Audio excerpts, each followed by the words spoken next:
Guys welcome to my channel. तर आज आपण बनवणार आहोत कोबीचे पराठे, बटाट्याचे पराठे, मेथीचे पराठे। सगळ्यांनीच खाल्ले असतील, पण एकदा तुम्ही कोबीचे पराठे ट्राय करून बघा, तुम्हाला नक्की आवडतील। कोबी म्हणजे फुलकोबी नाही तर पत्ताकोबी।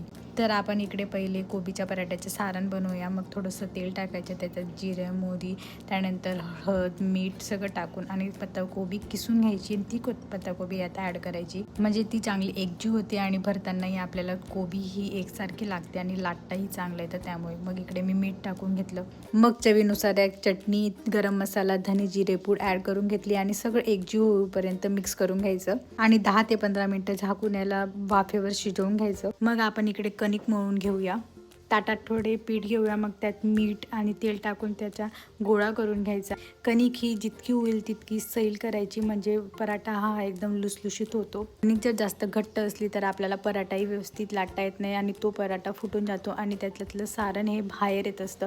मग इकडे मी पोळी लाटून घेतली, त्यात सारण भरून घेते आणि जितकं होईल तितकं मी त्याला लाटून घेईल, म्हणजे जास्तही मी लाटणार नाही, म्हणजे पराठा हा फाटून जाऊ शकतो। म्हणून मी त्याला मीडियम आकारात लाटून घेतलं।